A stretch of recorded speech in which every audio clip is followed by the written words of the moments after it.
왼발 엄지발가락에, 제 왼발 엄지발가락이 자꾸 이렇게 염증이 생기는 겁니다. 그래서 꽤 오래됐죠. 몇 달 된 것 같아요. 몇 달 된 것 같아서 피부과에 몇 달 전에 한번 갔었죠. 한 서너 달 전에 갔는 걸로 생각해요. 서너 달 전에 피부과에 가서 보니까 분명히 피부과를 갔는데 저야 이 왜 원인이 뭔지, 왜 이렇게 염증이 생기는지 모르는 게, 하여튼 발톱 옆에서, 엄지발톱 옆에서 이렇게 염증이 자꾸 생기니까 걷기도 불편하고, 그래서 가니까 의사 선생님이 이렇게 발을 들여다보시더니만 고개를 갸우뚱 하는 겁니다.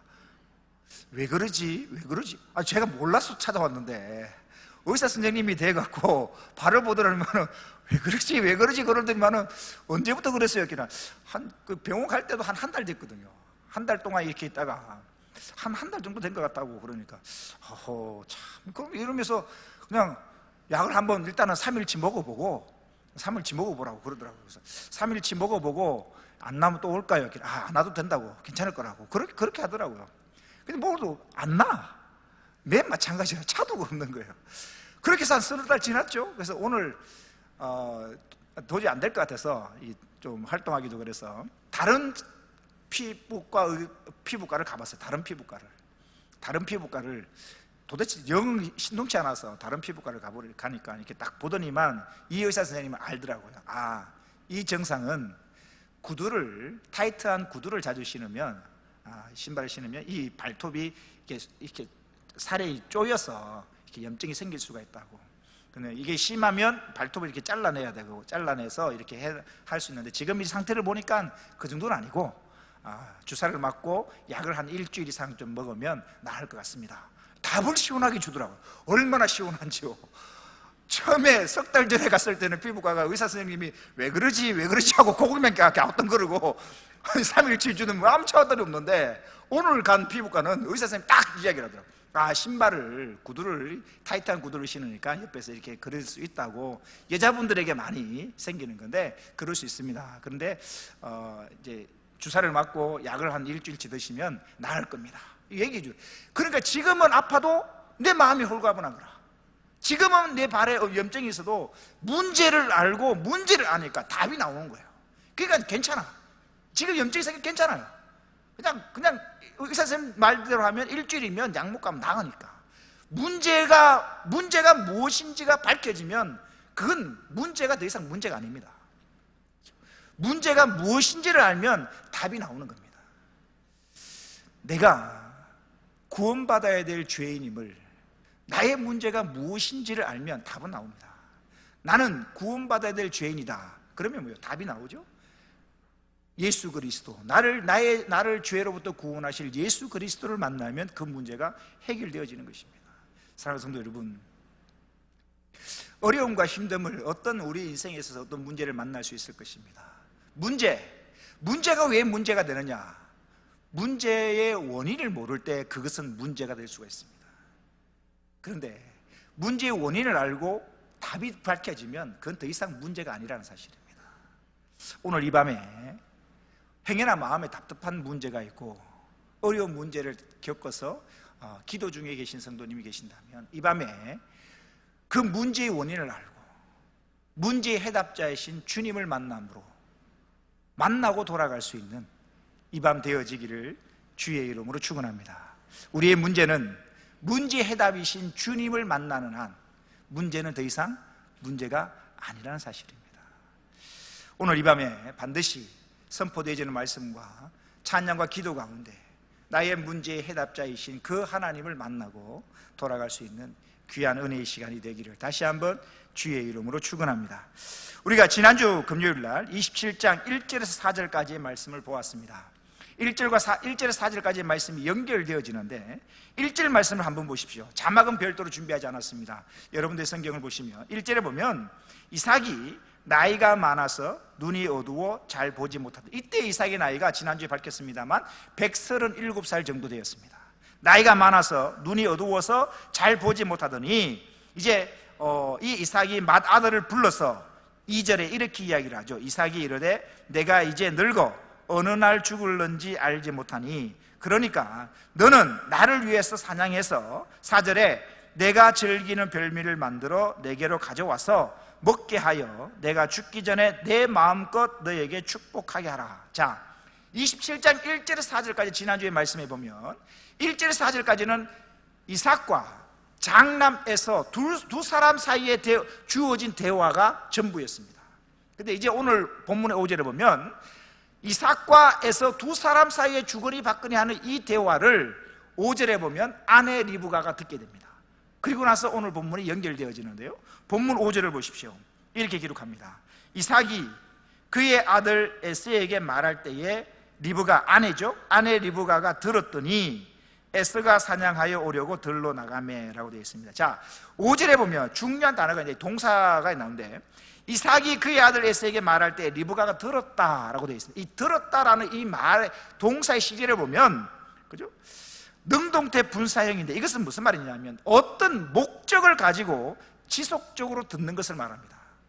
즉, 이 말은 리브가가 우연히 이삭과 에서가 이야기하는 그 현장을 우연히 지나가다 였던 게 아니라 목적을 가지고, 그러니까 이 처음 리브가가 남편 이삭과 그 장남 에서 사이에 늘 관계를 주목하여 보고 있다가 두 사람이 대화를 할 때 무슨 이야기를 하나, 어떤 이야기를 하나, 그것을 들으려고, 처음부터 들으려고 주의를 집중해서 그 이야기를 들었다는 이야기입니다. 그래서 들으니까 이 남편 이삭의 장남 에서에게 하는 그런 이야기들을 들은 거죠. 내가 죽을 때가 됐는데 네가 사냥해서 요리를 해오면 내가 먹고 마음껏 내가 너에게 마지막으로 축복하겠다라는 이야기를 이 아내 리브가가 목적을 가지고 의도적으로 그들이 하는 대화를 듣게 되고 내용을 알게 된 것입니다. 다시 5절 보십시오. 이삭이 그의 아들 에서에게 말할 때에 리브가가 들었더니 에서가 사냥하여 오려고, 이제 아버지가 시키시는 대로 사냥하여 오려고 들로 나가매. 자, 집안을 보십시오.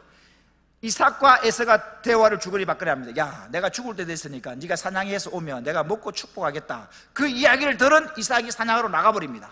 자, 집안에 누가 있느냐? 이삭이 있고 아내 리브가와 둘째 아들 야곱, 이 세 사람이 집안에 남아있는 상황입니다. 그 이야기를 들은 리브가가 6절에 보십시오. 6절. 리브가가 그의 아들 야곱에게 말하여 이르되 네 아버지가 네 형 에서에게 말씀하시는 것을 내가 들으니 이르시기를. 자, 이 참 6절에 보면 재미있는 단어가 반복되고 있는 단어가 있습니다. 5절에도 보면 이삭이 그의 아들 에서에게 라고 되어 있습니다. 6절을 보십시오. 리브가가 그의 아들 야곱에게. 찾으셨습니까? 그죠? 다시 5절을 보시면 이삭은 아버지입니다. 아버지 이삭이 그의 아들 에서에게. 6절은 리브가가 그의 아들 야곱에게. 아버지 이삭이 장자 에서를 편애하고 마찬가지로 어머니 리브가는 차남 야곱을 편애하고 있었던 것입니다. 확실하게 집안에 한 지붕 안에 살고 있었지만 편이 확실히 갈라지고 있다는 사실입니다. 바로 이와 같은 자녀에 대한 부모의 편애와 편견이 결국 형제 간의 갈등을 불러일으키게 된다는 사실입니다. 다시 한번 보십시오. 6절입니다. 리브가가 그의 아들 야곱에게 말하여 이르되 네 아버지가 네 형 에서에게 말씀하시는 것을 내가 들으니 이르시기를. 뭐라고 말씀하시느냐? 7절입니다.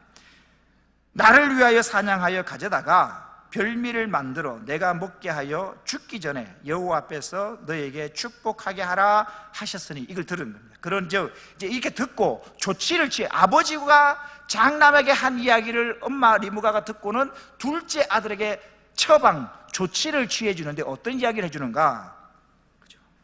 8절을 보십시오. 그런즉 내 아들아 내 말을 따라 내가 내게 명하는 대로 하라라는 것입니다. 그런즉 아버지가 큰아들에게 이렇게 이야기를 했으니까, 그런즉 내 아들아 야곱아 내 말을 따라 내가 너에게 명하는 대로 하라라는 이야기입니다. 자, 우리 성도님들 중에서도 아이들을 출산할 때, 임신했을 때 보통 태몽이라는 꿈을 꿉니다. 저도 우리 아이들이 셋이 집사람 임신했을 때 태몽을 꾸었는데, 태몽은 아무리 시간이 흘러도 잊혀지질 않는 거죠. 그런데 이 리브가에게는 태몽보다 더 귀한 태중에 임신했을 때에 하나님께서 직접 하신 말씀이 있습니다. 뭐라고 말씀하셨는가? 창세기 25장 23절에 보시면, 자막이 준비되어 있습니다. 보십시오. 하나님이 이 리브가가 임신했을 때 하나님이 뭐라고 말씀하셨는가? 25장 23절에 보니까 여호와께서 그에게 이르시되 두 국민이 내 태중에 있구나. 두 민족이 내 복중에서부터 나누이리라. 이 족속이 저 족속보다 강하겠고 큰 자가 어린 자를 섬기리라 하셨더라. 큰 자가 어린 자를 섬기리라. 여러분, 임신했을 때 하나님이 하신 말씀입니다. 이 말씀이 잊혀질까요? 임신했을 때 꿈꾼 태몽을 꿈꾼 것도 안 잊어버리는데, 임신했을 때 하나님이 직접 하신 말씀입니다. 무슨 말씀이요? 큰 자가 작은 자를 섬기리라. 무슨 말입니까? 작은 자가 이 언약의 계승권을, 작은 자가 이 언약의 계승권을 물려받는다는 것입니다. 그러니 이것을 분명히 기억하고 있었던 리브가는 하나님의 그 축복이 누구예요? 에서가 아닌 야곱이 받아야 된다라고 믿었던 것입니다. 하나님의 이 언약의 계승권, 바로 야곱, 너가 이어받아야 되고 형보다 너가 더 잘 되어야 돼. 그러니까 하나님의 뜻을 이루는 데 있어서 하나님께서 큰 자가 작은 자를 섬기리라, 그 분명한 하나님의 뜻을 들었는데 이것을 이루기 위한 방법도 선해야 되는데, 안타깝게도 리브가는 하나님의 뜻은 발견해 알았지만, 기억하고 있었지만 그 방법이 선하지 못했다는 사실입니다. 아버지를 속이고 강제로 빼앗듯이 해서는 안 된다는 것입니다. 오늘날 요즘 사람들을 보면 목적이 선하면, 결과가 좋으면 그 과정이나 방법은 다 묻혀지는 것으로 착각을 합니다. 그런데 하나님은 그렇지가 않습니다. 목적이 선하면 분명 그 과정도 선해야 합니다. 결과가 좋으면 바로 그 진행되어지는 과정이나 방법 또한 선하고 좋아야 된다는 사실입니다. 우리 한번 사무엘상 16장 1절을 한번 볼까요? 보십시오. 이렇게 기록합니다. 여호와께서 사무엘에게 이르시되 내가 이미 사울을 버려 이스라엘 왕이 되지 못하게 하였거늘 네가 그를 위하여 언제까지 슬퍼하겠느냐? 너는 뿔에 기름을 채워 가지고 가라. 내가 너를 베들레헴 사람 이새에게로 보내리니 이는 내가 그의 아들 중에서 한 왕을 보았느니라 하시느니라. 이게 무슨 말씀이냐면, 사울 왕이 하나님의 말씀대로 살지 못함으로 하나님께 버림을 받습니다. 그래서 그것을 사무엘이 기름 부어 세우는데 너무나 가슴이 아팠던 것이죠. 버림받은 그 사울 때문에 가슴 아파하는 이 사무엘에게 하나님이 말씀하십니다. 야, 어느 때까지 사울 때문에 마음 아파하겠느냐? 너는 뿔에 기름을 준비하고 이새의 집에 가라. 내가 한 왕을 준비했다. 그리고 나서는 다윗에게 왕이 될 기름을 붓습니다. 볼까요? 사무엘상 16장 12절 13절에 보니까 이에 사람을 보내어 그를 다윗을 데려오매 그의 빛이 붉고 눈이 빼어나고 얼굴이 아름답더라. 가만히 보십시오. 여호와께서 이르시되 이가 그니 일어나 기름을 부으라 하시는지라. 사무엘이 기름 뿔병을 가져다가 그의 형제 중에서 그에게 부었더니 이날 이후로 다윗이 여호와의 영에게 크게 감동되니라. 자, 보십시오. 사울 왕은 이미 하나님께 버림을 받았습니다. 그리고 사울을 대신할 왕 이새 가문에서 하나님이 사무엘 선지자를 통하여 다윗에게 직접 기름을 부었습니다. 자, 다윗의 입장에서 생각해 보십시오. 사울 왕은 버림을 받았고 다윗은 지금 자기가 기름을 부음 받았습니다.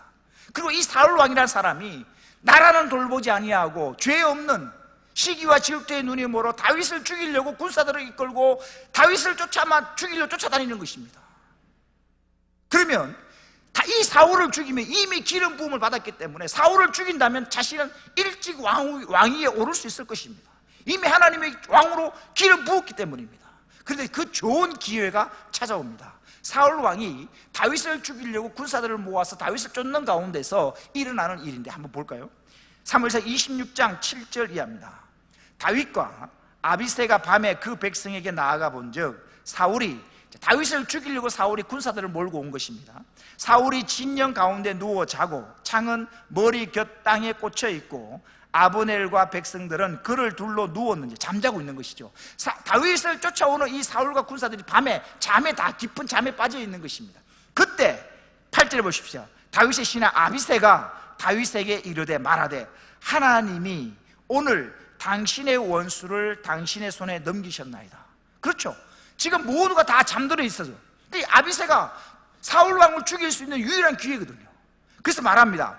하나님이 오늘 당신의 원수를 당신의 손에 넘기셨나이다. 그러므로 청하오니 내가 창으로 그를 찔러서 단번에 땅에 꽂게 하소서. 내가 그를 2번 찌를 것이 없으리이다 하니, 하나님이 주신 좋은 기회입니다. 지금 사울을 죽이면 당신이 이제 왕위에 오릅니다. 하나님이 주신 좋은 기회입니다 라고 말합니다. 자, 다윗의 입장을 보십시오. 사울은 버림받았습니다. 자기는 기름 부음을 받았습니다. 그리고 죄 없는 나를 죽이려 쫓아오는 이 사울을 죽이면 이제 내가 왕위에 오를 수 있는 좋은 기회입니다. 이 좋은 기회를 다윗은 어떻게 하는가? 9절입니다. 다윗이 아비새에게 이르되 죽이지 말라.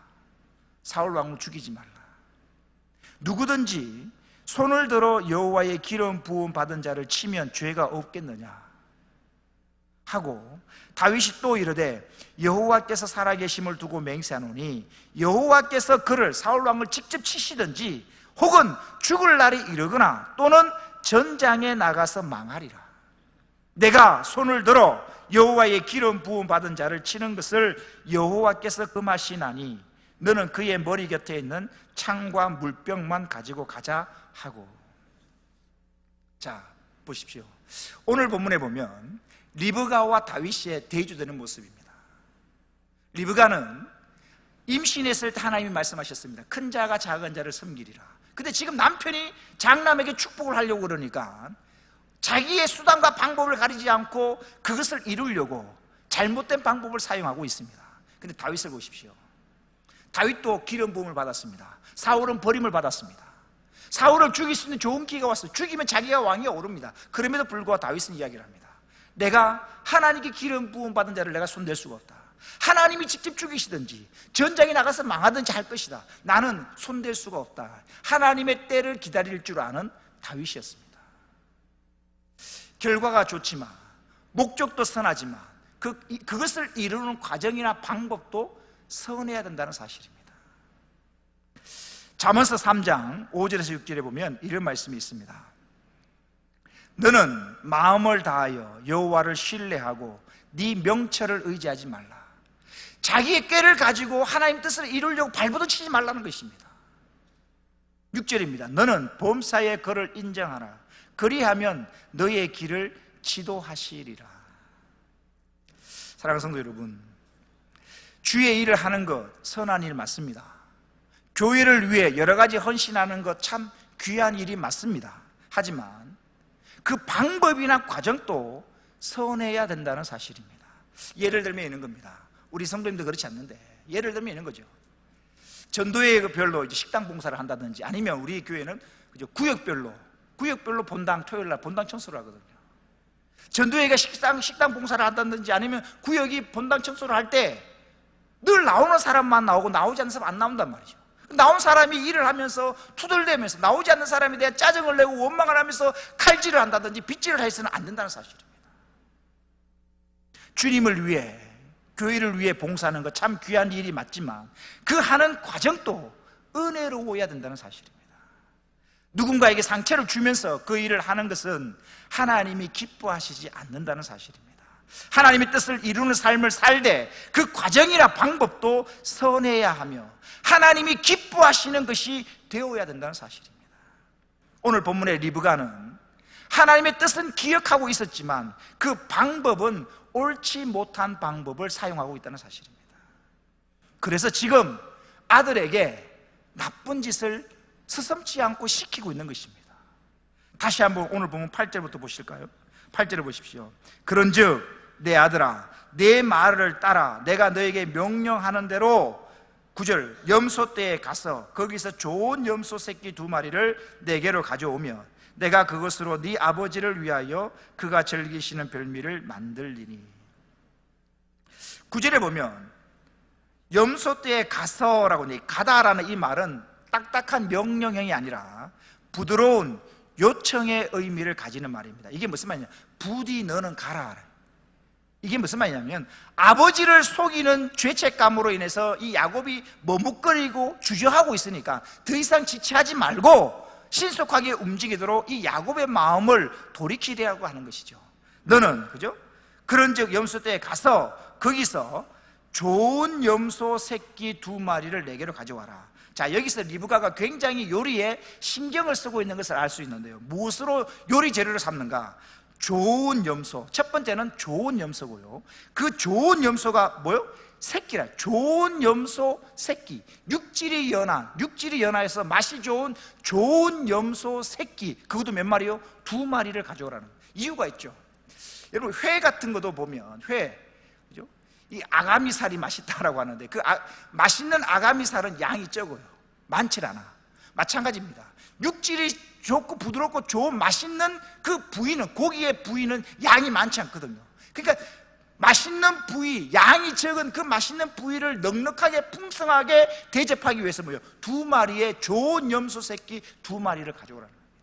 내가 그것을 가지고 요리를, 별미를 만들리니. 그러면 10절에 보십시오. 내가 요리를 만든 그것을, 네가 그것을 네 아버지에게 가져다가 드려서 그가 죽기 전에 내게 축복하기 위하여 잡수시게 하라. 지금 리브가는 자기가 좋아하는 둘째 아들 야곱이 축복받는 일에 눈이 멀어 있습니다. 그래서 다른 것은 보이지 않는 상황입니다. 여러분, 지금 이 리브가가 자기가 좋아하는 둘째 아들이 축복을 받는 일에 있어서 눈이 멀어서 다른 거 보이지 않습니다. 무슨 말입니까? 지금 에서는 남의 자식이 아니거든요.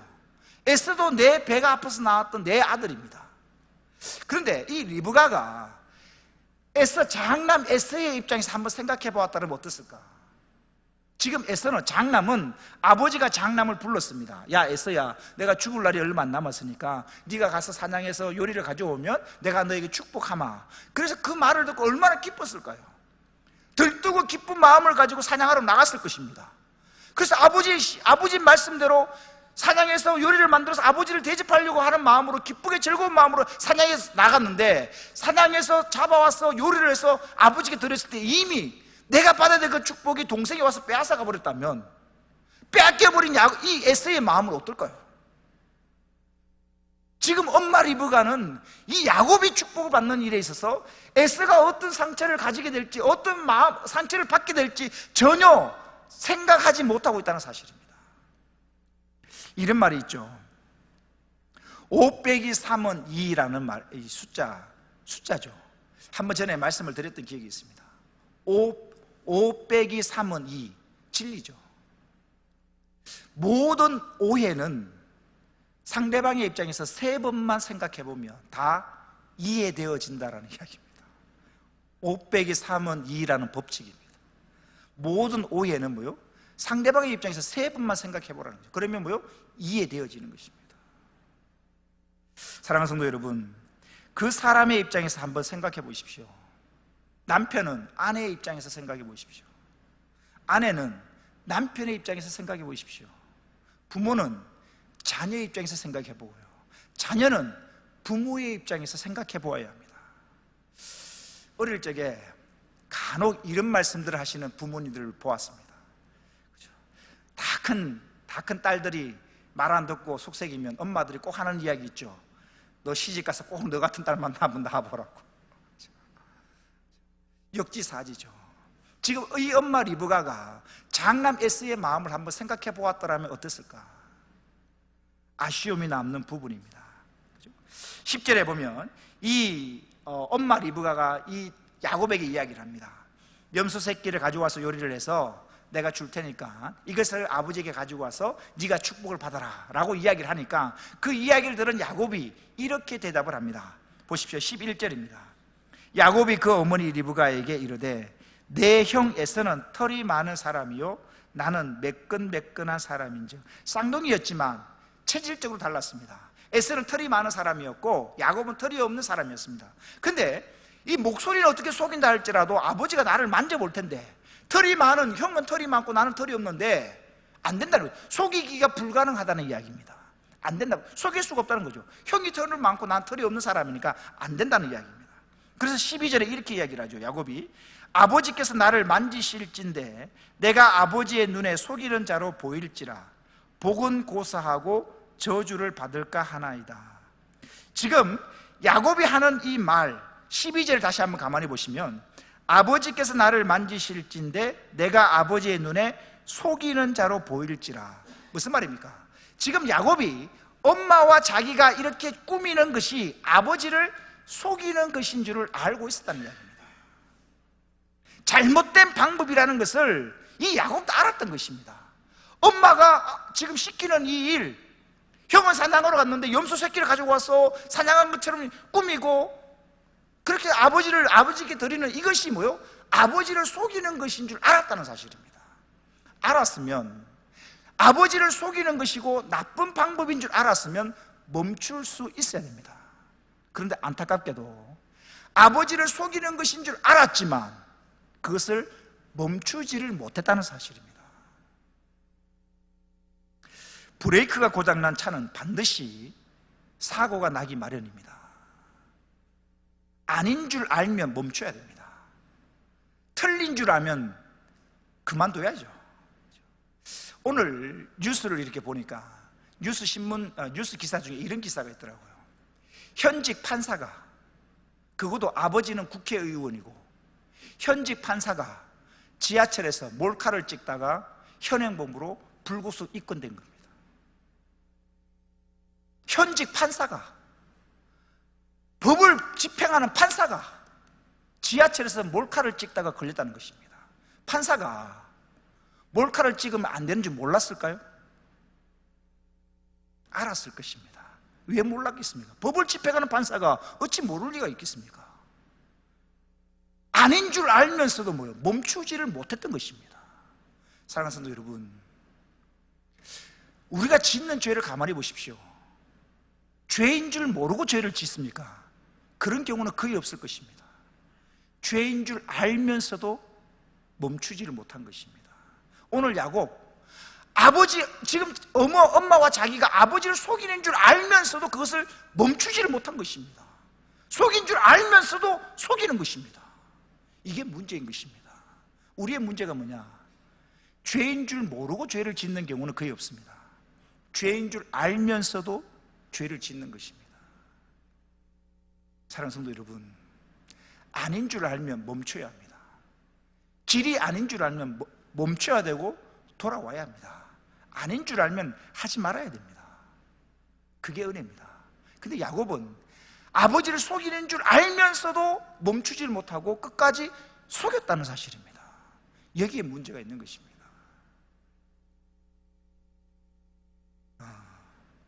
다시 한번 12절 볼까요? 아버지께서 나를 만지실진데 내가 아버지의 눈에 속이는 자로 보일지라 복은 고사하고 저주를 받을까 하나이다. 어머니가 그에게 이르되 내 아들아, 너의 저주는 내게로 돌리고 내 말만 따르고 가서 가져오라. 야, 걱정하지 마. 저주 받을 일 있으면 너의 저주 내가 받을게. 걱정하지 말고 가져와. 그래서 보십시오. 14절, 그가 가서 끌어다가 어머니에게로 가져왔더니 그의 어머니가 그의 아버지가 즐기는 별미를 만들었더라. 리브가가 집안 자기에게 있는 그의 맏아들 에스의 좋은 의복을 가져다가 그의 작은 아들 야곱에게 입히고, 왜요? 에스의 냄새를 풍기기 위해서입니다. 에스의 냄새를 풍기기 위해서 에스가 입는 옷을 가져다가 야곱에게 입힙니다. 그리고 중요한 건 16절입니다. 보십시오. 또 염소 새끼의 가죽을 그의 손과 목에 매끈매끈한 곳에 입히고, 왜요?